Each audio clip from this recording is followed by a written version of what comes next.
पर तरस ना दिखाए जिंदगी, मैं कोई बेचारा बेचारा नहीं हूँ। तेरे सामने तेरी आंखों में आंखें डालकर लड़ूंगा, मैं अभी हारा नहीं हूँ। हेलो मेरे प्यारे दोस्तों, सभी को नमस्कार, Radhe Radhe, good morning, whatever you feel to connected with us. हम आपके सिलेबस का सेकंड मेजर टॉपिक डिस्कस कर रहे थे जिसका नाम है पोषण यानी कि न्यूट्रिशंस या पोषक पदार्थ। उसमें हमने शरीर की वृद्धि और विकास के लिए पढ़ा था कि निम्न 6 पोषक तत्व आवश्यक होते हैं। वो 6 पोषक तत्व थे कार्बोहाइड्रेट, प्रोटीन, वसा, खनिज लवण, जल और वाइटामिन्स। तो उसमें हमने कार्बोहाइड्रेट, प्रोटीन और वसा ये डिटेल से पढ़ लिया था। आज हम खनिज लवण और जल के बारे में पढ़ेंगे और नेक्स्ट सेशन में हम वाइटामिन्स को पढ़ेंगे। तो खनिज लवण के बारे में स्टार्ट करते हैं। तो खनिज लवण क्या है? तो ऐसे पोषक पदार्थ जिनकी हमारे शरीर को आवश्यकता किस लिए होती है? सुरक्षात्मक अवयव है, सुरक्षा के लिए, रोगों से संक्रमण से बचने के लिए, शरीर की सुरक्षा के लिए, और शरीर का निर्माणकारी पदार्थ है कार्बोहाइड्रेट। जो शरीर में टोटल इनकी उपस्थिति के आधार पर देखा जाए तो ये 24 होते हैं। तो हम देखते हैं खनिज लवण यानी कि मिनरल्स। तो मिनरल्स देखेंगे तो इसमें क्या है, total minerals in human body is 24। तो टोटल नंबर कितना है इनका? 24। तो वे अकार्बनिक पदार्थ, ये अकार्बनिक पदार्थ हैं, इनऑर्गेनिक न्यूट्रिशंस हैं, जो कुल पोषक पदार्थों का 1 से 3% होते हैं, खनिज लवण कहलाते हैं। तो शरीर में उपस्थिति के आधार पर इन्हें 2 भागों में डिवाइड किया गया है। तो पहला है अधिभार तत्व यानी कि बल्क एलिमेंट, बल्क एलिमेंट।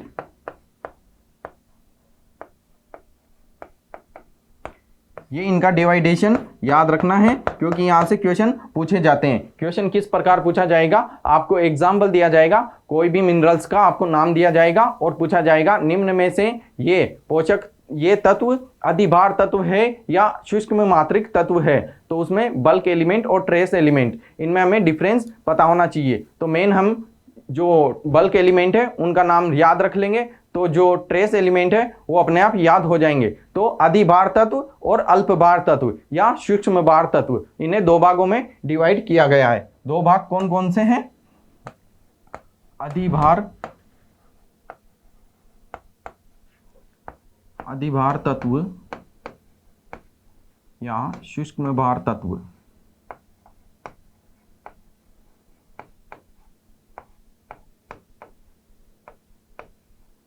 यानी कि बल्क एलिमेंट,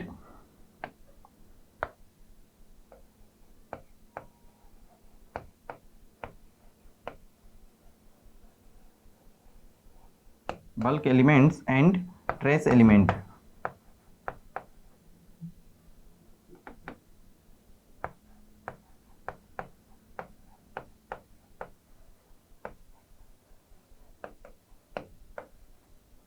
बल्क एलिमेंट और ट्रेस एलिमेंट, तो शरीर में उपस्थिति के आधार पर खनिज लवणों के यानी मिनरल्स को 2 पार्ट्स में डिवाइड किया गया है। फर्स्ट पार्ट है अधिभार तत्व और सेकंड पार्ट है सूक्ष्म भार तत्व। तो हम देखेंगे इनके एग्जाम्पल, इनके कौन कौन से तत्व अधिभार तत्व हैं। तो इनके नाम हमें विशेष रूप से ध्यान रखने हैं, यहाँ से क्वेश्चन निश्चित रूप से पूछा जाता है खनिज लवणों में से। तो ये देखेंगे carbon, hydrogen, oxygen, nitrogen, sulphur, phosphorus, carbon, hydrogen, oxygen, nitrogen, sulphur, phosphorus, magnesium, calcium, potassium और सोडियम और क्लोराइड। तो ये देखेंगे carbon,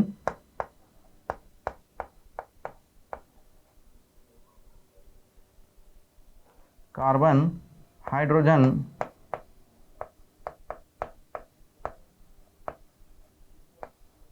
oxygen,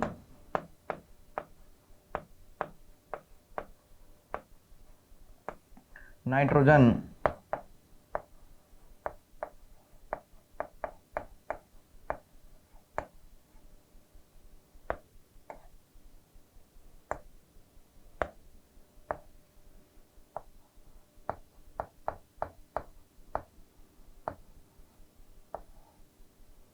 sulphur, phosphorus,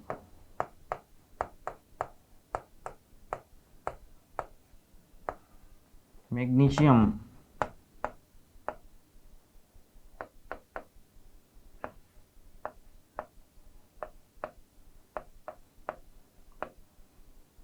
calcium,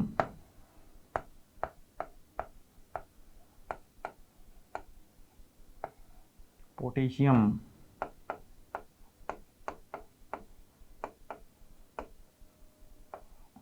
sodium,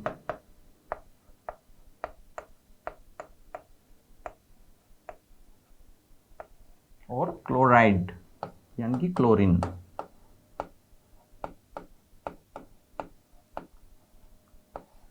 तो होते क्या है ये अधिभार तत्व? तो वो पोषक पदार्थ या वो तत्व जिनकी शरीर में अपेक्षाकृत अधिक मात्रा में आवश्यकता होती है, अधिभार तत्व है।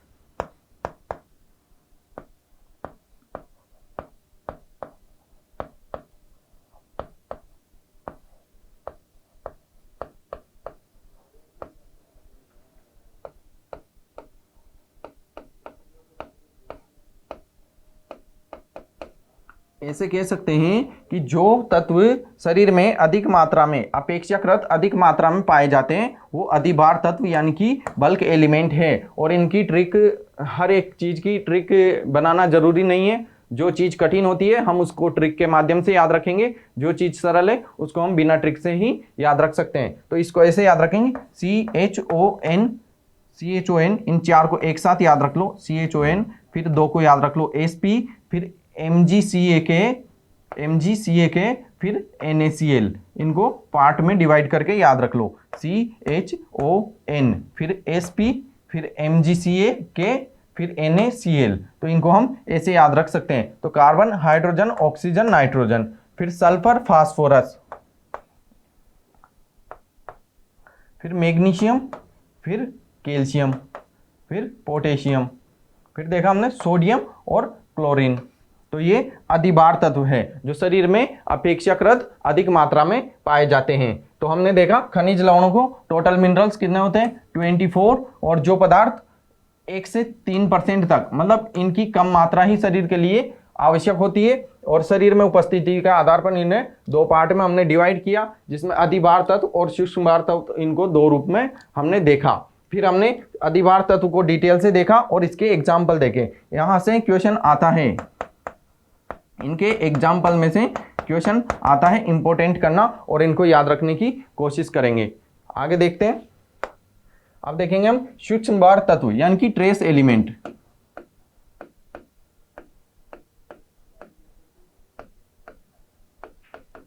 तो इनके एग्जाम्पल अगर याद नहीं रहे तो यहां पैनिक होने की जरूरत नहीं है, इनको याद रहे तो कर लो, वरना बल्क एलिमेंट के एग्जाम्पल याद कर लो, इससे हमारा क्वेश्चन सोल्व हो जाएगा। तो यह है आयरन यानी कि फेरस आयरन, यह है आयोडीन,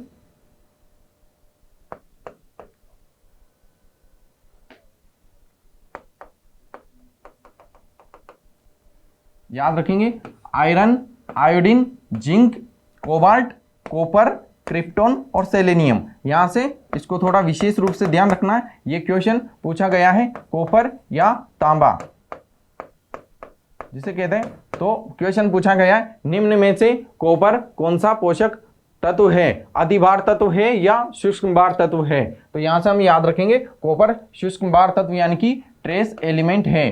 तो आयरन भी ट्रेस एलिमेंट है, आयोडीन भी ट्रेस एलिमेंट है, इसी प्रकार जिंक, कोबाल्ट, कॉपर, क्रिप्टॉन और सेलेनियम ये है सूक्ष्म भार तत्व। और अधिभार तत्वों में हमने देखा CHON, SP,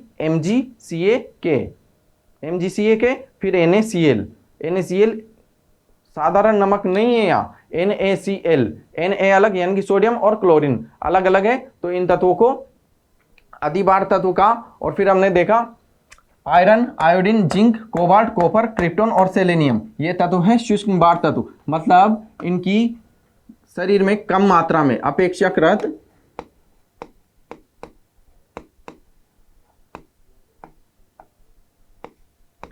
कम मात्रा में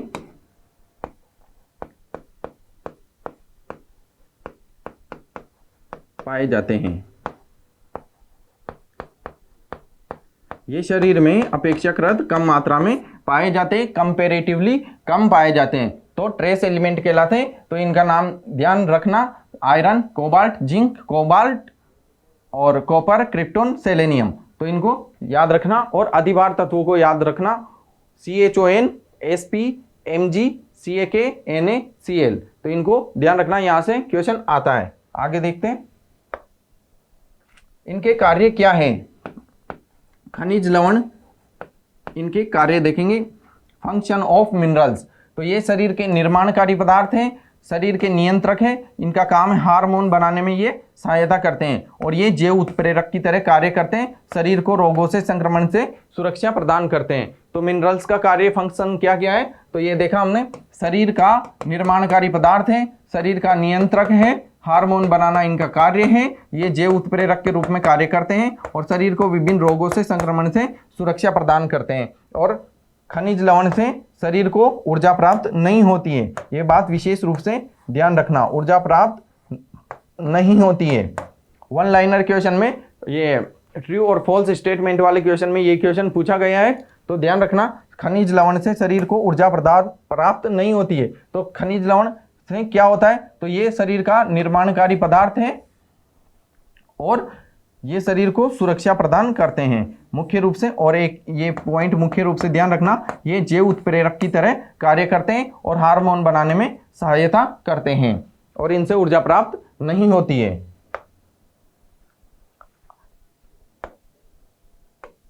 अब मैंने आपके लिए NCERT में से जो मुझे इंपॉर्टेंट पॉइंट्स लगे वो निकाले हैं। ये वन लाइनर में पूछे जाते हैं, जैसे ट्रू और false statement, which of the following statement are true और फॉल्स, उसमें ये पूछे जाते हैं। तो वन लाइनर की फॉर्म में इनको ध्यान रखेंगे, कौन से मिनरल्स का क्या कार्य है, और कोई क्वेश्चन पूछा गया है तो उसको भी मैंने यहाँ ऐड किया है। तो ध्यान रखना, कैल्शियम और फॉस्फोरस ये क्या करते हैं, हड्डियों और दांतों को मजबूत बनाते हैं, इनको स्वास्थ्य बनाए रखते हैं और इनके निर्माण में सहायक होते हैं। तो दांतों को मजबूत बनाते हैं, इनको स्वास्थ्य बनाए रखते हैं और दांतों के निर्माण में सहायक होते हैं। कौन, कैल्शियम और फॉस्फोरस। आपने देखा होगा कैल्शियम की कमी से दांतों का दर्द, दांतों का कमजोर होना, हड्डियों का कमजोर होना ये शुरू हो जाता है। तो कैल्शियम और फास्फोरस क्या है, हड्डियों और दांतों को मजबूत बनाते हैं, स्वस्थ बनाते हैं, इनका निर्माण करते हैं। फिर हम देखेंगे सोडियम और पोटेशियम, ये क्या करते हैं, ये ब्लड प्रेशर और ऑस्मोटिक प्रेशर को बैलेंस करते हैं।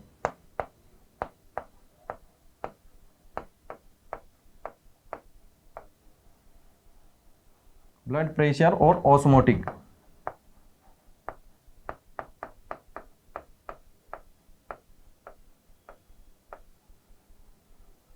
ब्लड प्रेशर और ऑस्मोटिक प्रेशर को ये बैलेंस रखते हैं। क्या, सोडियम और पोटेशियम ये रक्त दाब और प्रसारण दाब को संतुलित बनाए रखते हैं। सोडियम रक्त का घटक है,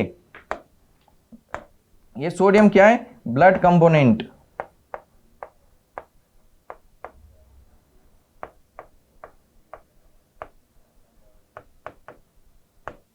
ये क्या है, ब्लड कंपोनेंट से सोडियम रक्त का घटक है और ये मांसपेशियों को, कहाँ की मांसपेशियों को, हार्ट की, हृदय की मांसपेशियों को स्वस्थ बनाए रखने में सहायक होता है। सोडियम क्या है, सोडियम एक ब्लड कंपोनेंट है, यानी कि रक्त का घटक है और ये हृदय की मांसपेशियों को स्वस्थ बनाए रखने में सहायता करता है। तो हमने देखा कैल्शियम फॉस्फोरस, तो ये हड्डियों को स्वस्थ बनाए रखने में, हड्डियों और दांतों को स्वस्थ बनाए रखने में सहायक है, इनका निर्माण करने में सहायक है और जो है इनको मजबूती प्रदान करता है और इनका निर्माण करता है। और हमने देखा कैल्शियम और फास्फोरस से क्या होता है, तो हड्डियों और दांतों से संबंधित है।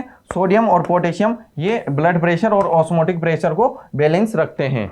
आगे मिनरल्स के बारे में आगे देखते हैं कि पोटेशियम सभी खाद्य पदार्थों में पाया जाता है। ये क्वेश्चन एक बार पूछा गया वन लाइनर की फॉर्म में, ट्रू और फॉल्स स्टेटमेंट में, तो ये स्टेटमेंट ट्रू था क्योंकि सोडियम पोटेशियम सभी खाद्य पदार्थों में कम मात्रा में ही पाया जाता है, लेकिन पाया जाता है। फिर देखेंगे पोटेशियम और क्लोरीन ये भी रक्त के घटक होते हैं। तो हमने देखा सोडियम, पोटेशियम और क्लोरीन ये क्या है, ये तीनों रक्त के घटक होते हैं, ब्लड कंपोनेंट्स होते हैं। और मैग्नीशियम और सल्फर तंत्रिकाओं को, यानी कि ये नर्वस सिस्टम को स्वस्थ बनाए रखने में हेल्प करते हैं, मैग्नीशियम और सल्फर। फिर आयोडीन, आयोडीन ये थायराइड ग्लैंड से रिलेटेड है। आयोडीन की कमी से गलगंड, घेंगा या ग्वाइटर रोग हो जाता है। तो ये थायराइड ग्रंथि को प्रभावित करेगा। कौन? आयोडीन। और फिर देखेंगे जिंक, तो जिंक एंजाइम निर्माण में सहायक होता है। फॉर्मेशन ऑफ एंजाइम किसका वर्क है? जिंक का। अगर जिंक की कमी हो जाए तो एंजाइम निर्माण की क्रिया बाधित हो सकती है। तो हमने देखा पोटेशियम भी सभी खाद्य पदार्थों में पाया जाता है। पोटेशियम और क्लोरीन, यानी कि सोडियम, पोटेशियम और क्लोरीन, ये जो है ब्लड कंपोनेंट है। मैग्नीशियम और सल्फर, ये तंत्रिकाओं को स्वस्थ बनाए रखने में सहायक है। आयोडीन, आयोडीन थायराइड ग्रंथि से संबंधित है और इसकी कमी से गलगंड, घेंगा या ग्वाइटर रोग हो जाता है। जिंक एंजाइम निर्माण की प्रक्रिया में सहायक होता है। फिर देखेंगे हम कॉपर या तांबा। तो ये रुधिर वाहिनियों को, यानी कि ब्लड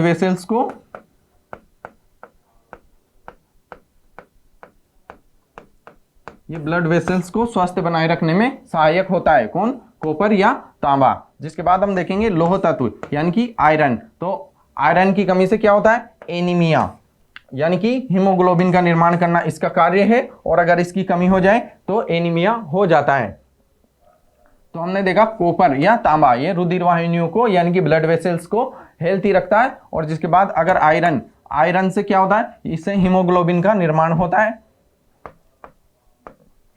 और ध्यान रखना, एक हीमोग्लोबिन के साथ 4 ऑक्सीजन परमाणु अटैच रहते हैं। ये क्वेश्चन भी आया हुआ है, पूछा हुआ क्वेश्चन है। एक हीमोग्लोबिन से ऑक्सीजन के कितने अणु संबंधित रहते हैं? तो ऑक्सीजन के 4 अणु एक हीमोग्लोबिन से संबंधित रहते हैं। और लौह तत्व यानी कि आयरन की कमी से कौन सा रोग हो जाता है? इसकी कमी से एनीमिया हो जाता है, यानी कि शरीर में रक्त की कमी हो जाती है। तो हमने खनिज लवणों के बारे में देखा। खनिज लवण क्या होता है? पूरे जो मिनरल्स होते हैं उसका 1 से 3% होते हैं, और हमारे शरीर का निर्माण करने में सहायक होते हैं, और शरीर के निर्माणकारी पदार्थ हैं, सुरक्षात्मक पदार्थ हैं। और इनकी कमी से क्या होता है? मिनरल्स की कमी से रुधिर वाहिनियां प्रभावित हो सकती है। गलगंड, आयोडीन की कमी से गलगंड, घेंगा रोग हो सकता है, ग्वाइटर रोग भी जिसे हम कह सकते हैं। और ये हमारे शरीर को ऊर्जा प्रदान नहीं करते हैं। तो ऊर्जा कौन कौन प्रदान करते हैं? मैंने जब कार्बोहाइड्रेट पढ़ाया था तो कार्बोहाइड्रेट, प्रोटीन और वसा, ये तीनों शरीर को ऊर्जा प्रदान करते हैं। और कैसे करते हैं? 1 ग्राम कार्बोहाइड्रेट से 4 किलो कैलोरी ऊर्जा मिलती है, 1 ग्राम प्रोटीन से 4.2 किलो कैलोरी ऊर्जा मिलती है, और 1 ग्राम वसा से 9.3 किलो कैलोरी ऊर्जा मिलती है। लेकिन खनिज लवणों से ऊर्जा नहीं मिलती है। खनिज लवण शरीर का निर्माणकारी पदार्थ है, सुरक्षात्मक पदार्थ है। जिसके बाद अब हम खनिज लवण के बाद अब हम जल को पढ़ेंगे। तो जल क्या है? जल एक यौगिक है। अगर आपसे पूछा जाए कि जल क्या है, तो जल एक यौगिक है। This is a compound.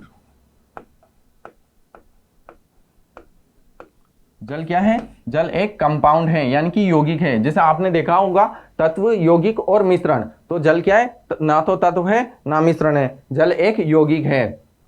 तो जल का सूत्र देखेंगे। जल का सूत्र होता है H2O। जल का सूत्र क्या होता है? H2O। जैसे तत्व, यौगिक और मिश्रण में थोड़ा डिफरेंस याद रखना। तत्व क्या है? जितने भी आवर्त सारणी में जितने भी एलिमेंट्स हैं वो तत्व है। एलिमेंट यानी तत्व होता है। तो सिंगल अवस्था में होता है, जैसे कार्बन, हाइड्रोजन, ऑक्सीजन, या हम देखें जो भी सारे तत्व है, 100 कुल तत्वों की संख्या 118 है। ये भी ध्यान रखने योग्य बात है। कुल तत्वों की संख्या वर्तमान में आवर्त सारणी में कुल 118 तत्व हैं। तत्व क्या? 1 या 2 या 2 से अधिक तत्व मिलते हैं तो यौगिक का निर्माण होता है, और जब यौगिकों को आपस में मिला देते हैं तो मिश्रण का निर्माण होता है। तो बात ध्यान रखना।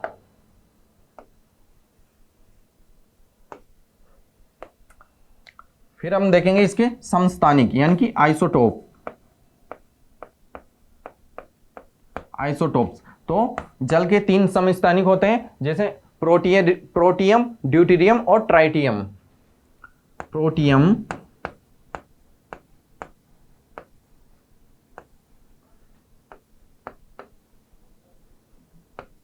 ड्यूटेरियम और ट्राइटियम। प्रोटियम, ड्यूटेरियम और ट्राइटियम। तो ये होता है 1H1। ये होता है 1H2, ये होता है 1H3। इनको भी थोड़ा सा ध्यान रखना, ये जल के आइसोटॉप्स है। ये हाइड्रोजन के आइसोटॉप्स हैं, ध्यान रखना विशेष रूप से, ये जल के नहीं हाइड्रोजन के आइसोटॉप्स हैं। हाइड्रोजन और ऑक्सीजन के मिलने से जल का निर्माण होता है। तो यहां ध्यान रखना, ये हाइड्रोजन के समस्थानिक है और हाइड्रोजन और ऑक्सीजन के मिलने से जल का निर्माण होता है। तो ये बात भी विशेष रूप से ध्यान रखना, ये जो समस्थानिक है ये जल के नहीं है, ये हाइड्रोजन के समस्थानिक है, प्रोटीरियम, ड्यूटेरियम और ट्राइटेरियम। ये किस लिए बताया मैंने यहाँ हाइड्रोजन के समस्थानिक, ये इसलिए बताया क्योंकि जब हम बाहरी जल पढ़ेंगे तो बाहरी जल का सूत्र होता है D2O। तो ये होता है जैसे H2O, ये जल का सूत्र है। तो यहाँ कौन सा, प्रोटियम, यानी कि हाइड्रोजन का अगर एक समस्थानिक प्रोटियम इसको काम में लिया जाए तो जल का निर्माण होता है। लेकिन अगर ड्यूटेरियम, हाइड्रोजन का दूसरा समस्थानिक यूज किया जाए तो D2O भारी जल का निर्माण होता है। इसलिए यहाँ पर हाइड्रोजन के समस्थानिक यानी आइसोटॉप्स को मैंने बता दिया। तो भारी जल का सूत्र होता है D2O, ड्यूटेरियम ऑक्साइड होता है। और इसकी खोज, ये क्वेश्चन पूछा गया है, भारी जल की खोज किसने की, तो HC यूरे यानी कि हेराल्ड C यूरे ने भारी जल की खोज की। और भारी जल के क्या उपयोग है, भारी जल के उपयोग है परमाणु भट्टियों में मंदक के रूप में, नियंत्रक के रूप में और शीतलक के रूप में। तो ध्यान रखना।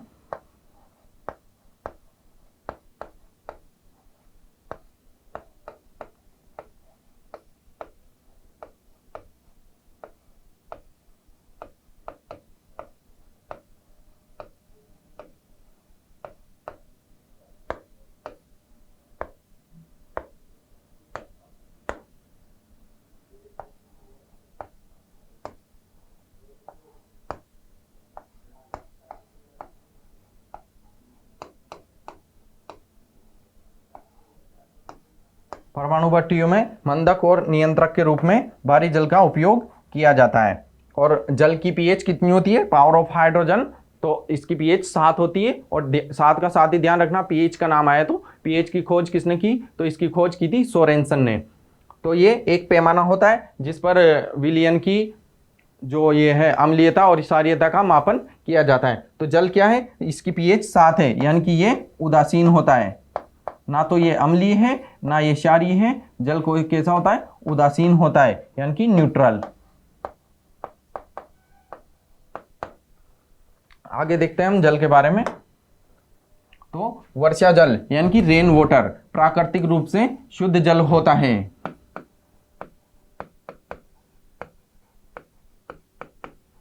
वर्षा जल प्राकृतिक रूप से शुद्ध जल होता है। और अशुद्ध जल क्या होता है, यानी कि डिस्टिल्ड वाटर,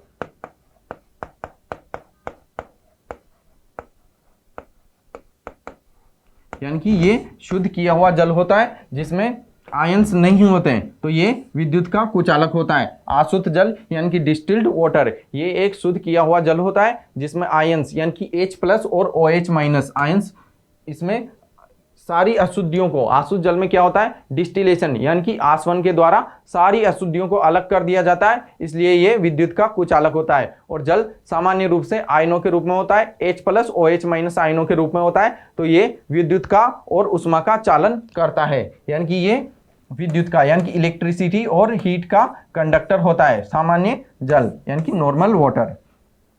फिर देखा हमने शुद्ध जल का हिमांक, तो इसका फ्रीजिंग पॉइंट, हिमांक यानी फ्रीजिंग पॉइंट,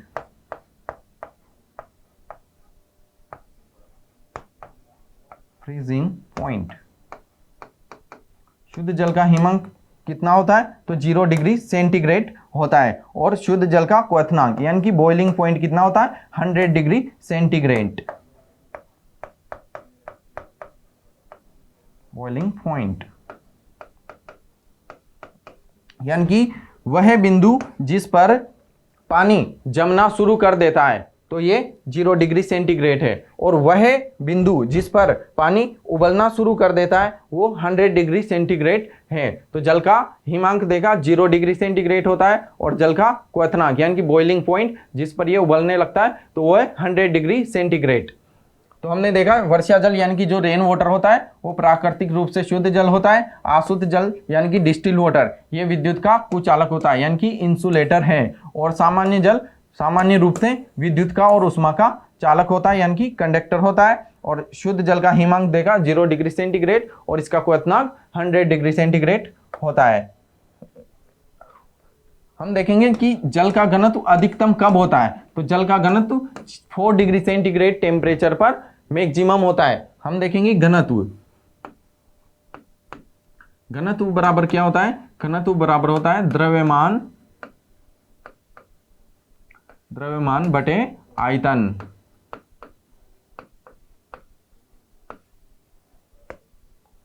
यानी कि डेंसिटी इज इक्वल टू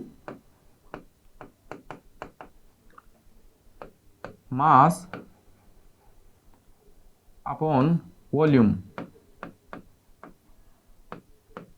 यानी कि 4 डिग्री सेंटीग्रेड पर जो जल का वॉल्यूम है यानी कि जल का आयतन 4 डिग्री सेंटीग्रेड पर सबसे कम होता है, इसलिए जल का घनत्व 4 डिग्री सेंटीग्रेड पर अधिकतम होता है। क्योंकि घनत्व और आयतन एक दूसरे के इनवर्सली प्रोपोर्शनल है, यानी कि एक बढ़ेगा तो दूसरा घट जाएगा, दूसरा बढ़ेगा तो पहला घट जाएगा। तो ये एक दूसरे के इनवर्सली प्रोपोर्शनल है, इसलिए जल का घनत्व अधिकतम 4 डिग्री सेंटीग्रेड पर होता है और जिस पर अधिकतम घनत्व होता है उस पर न्यूनतम आयतन होता है। तो जल का आयतन यानी कि वॉल्यूम न्यूनतम होता है, यह होता है 4 डिग्री सेंटीग्रेड पर। तो ध्यान रखना जिस पर घनत्व अधिकतम होता है उस पर आयतन न्यूनतम होता है, वो कौन सा टेम्परेचर है 4 डिग्री सेंटीग्रेड। फिर देखेंगे जल शरीर के तापमान नियंत्रण में सहायक होता है और स्वस्थ व्यक्ति को एक दिन में यानी कि 24 घंटों में 5 से 7 लीटर पानी पीना चाहिए। फिर देखेंगे शरीर में सर्वाधिक मात्रा में पाया जाने वाला पोषक पदार्थ कौन सा है, जल, जो कि कुल पोषक पदार्थों का 70% होता है। मैंने इसी को इस रूप में लिखा है, ये स्टेटमेंट पूछा भी गया है जो कि सेम टू सेम मैं यहाँ पर इसको लाया हूँ। तो मानव शरीर का लगभग 70% भाग जो है वो जल है। तो हमने देखा जल का घनत्व अधिकतम 4 डिग्री सेंटीग्रेड पर और आयतन न्यूनतम 4 डिग्री सेंटीग्रेड पर। तो जल शरीर के तापमान नियंत्रण में सहायक होता है और स्वस्थ व्यक्ति को 24 घंटों में 5 से 7 लीटर पानी पीना चाहिए। जल सर्वाधिक मात्रा में पाए जाने वाला पोषक पदार्थ है, यानी कि लगभग अप्रोक्सीमेट 70%, और मानव शरीर का लगभग 70% भाग जो है वो जल है। आगे देखते हैं, जल जैव रासायनिक क्रियाओं को नियंत्रित करता है। तो जल जो है वो जैव रासायनिक क्रियाओं को नियंत्रित करता है और जल लार का मुख्य घटक है। ये सलाइवा का मेन कंपोनेंट होता है जो कि ठोस भोजन को विघटित करने में और मुंह को स्वस्थ बनाए रखने में सहायक होता है। तो जल जो है वो सलाइवा का मेन कंपोनेंट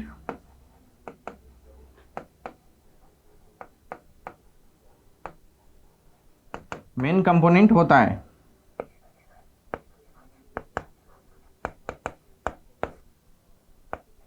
ये मेन कंपोनेंट है सलाइवा का और ये जैव रासायनिक क्रियाओं को नियंत्रित करता है। और जल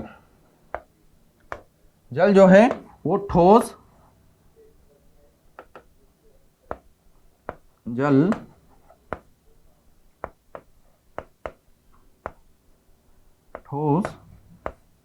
द्रव और गैस, ठोस द्रव और गैस तीनों ही रूपों में पाया जाता है। ठोस के रूप में आइस होता है और द्रव तो लिक्विड वाटर लिक्विड होता ही है, और गैस वेपर के रूप में यानी कि वाष्प के रूप में जल क्या होता है, गैस होता है। बर्फ के रूप में ठोस होता है और सामान्य रूप से जल द्रव होता है। तो ये ठोस द्रव और गैस तीनों अवस्थाओं में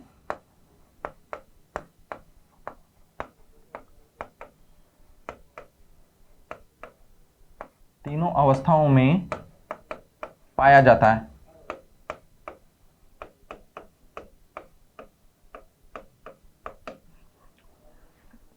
फिर हम देखेंगे जल। जल एक रंगहीन, गंधहीन और स्वादहीन, उदासीन होता है। तो जल का कलर नहीं होता है, यानी कि ये कलरलेस, रंगहीन, गंधहीन और स्वादहीन।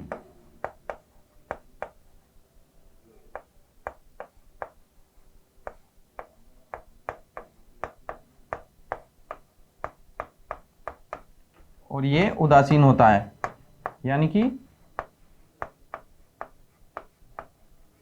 न्यूट्रल।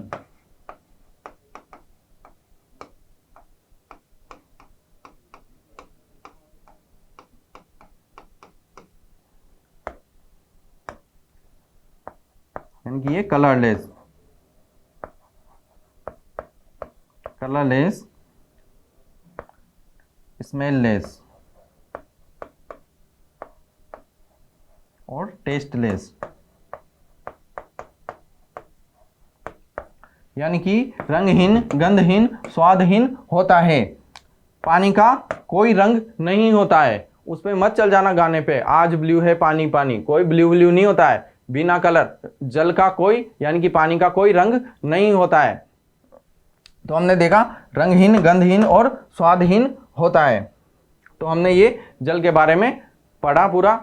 तो जल एक उदासीन विलयन है, इसका pH 7 होता है, pH बराबर 7 होता है। ये ना तो अम्लीय है ना क्षारीय है, ये एक उदासीन विलयन होता है। ये रंगहीन, गंधहीन, स्वादहीन होता है। ठोस, द्रव और गैस तीनों अवस्थाओं में पाया जाता है। ये सलाइवा का मेन कंपोनेंट है और जैव रासायनिक क्रियाओं को नियंत्रित करता है। तो पोषक पदार्थों में हमने कार्बोहाइड्रेट, प्रोटीन, वसा, खनिज लवण और जल, 5 पोषक पदार्थों के बारे में डिटेल से डिस्कस कर लिया है। नेक्स्ट सेशन में हम विटामिन्स के बारे में डिटेल से डिस्कस करेंगे। जहां तक आप स्वस्थ रहिए, मस्त रहिए, व्यस्त रहिए। Wish you all the best. Bye bye.